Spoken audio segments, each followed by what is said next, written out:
Chapter 11. The Obispo Theater and the Loobliner Schwartz Building. During the 1800s, many of the general stores in town were owned and operated by people of Jewish heritage. The local papers regularly announced Jewish holidays in advance to alert shoppers that some businesses would be closed.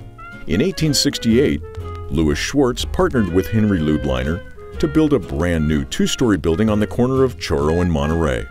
It shared this Court Street location with a blacksmith shop and a hotel. The second floor became the home of the International Order of Oddfellows.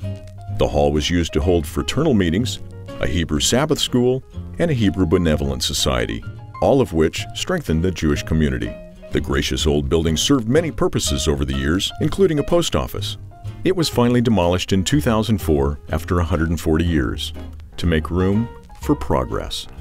Built in 1911, the Obispo, which means bishop in Spanish, was the oldest operating movie theater in town. Originally known as the El Monterey, it featured silent films for 20 cents per person and live performances of opera, vaudeville, and plays.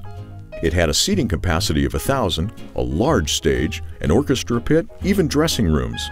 It was a beautiful two-story building with a large arched window and an intricate 1920s interior boasting 2 elaborate wrought iron chandeliers and a few smaller ones. In 1928, the theater was sold, renovated, redecorated, and reopened later that year as the Obispo Theater, showing in Old Arizona as its first offering. This movie theater was heavily featured in the Tribune because it was state-of-the-art, specially equipped to handle the latest rage, the talkies.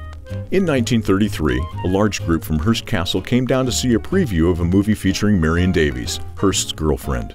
The group included stars like Norma Talmadge, Loretta Young, and of course, Mr. W.R. Hearst himself. In the 1940s, the Obispo was a haven for soldiers looking to get away from it all, and it was the first to show foreign films from all over the world. However, on December 28, 1975, just a few days after Christmas, the theater went up in flames and was destroyed. The roof, floor, and walls caved in, leaving only the facade and an empty marquee. In a commemorative piece for the Central Coast News, Louisiana Clayton Dart writes, "I always enjoyed the interior of the Obispo and was very proud of the painting of Morro Rock over the proscenium arch. I thought of that historic painting burning that Sunday morning as I stood across from the Obispo, and of the masks of tragedy and comedy." The remains of the building were eventually demolished and paved over for a parking lot, which was used for 30 years. Today, where the proud Obispo once stood, is the Court Street Shopping Center where you are standing. It opened June 10, 2005, and though it was carefully designed to reflect the buildings that came before it, there will never be another Obispo Theater.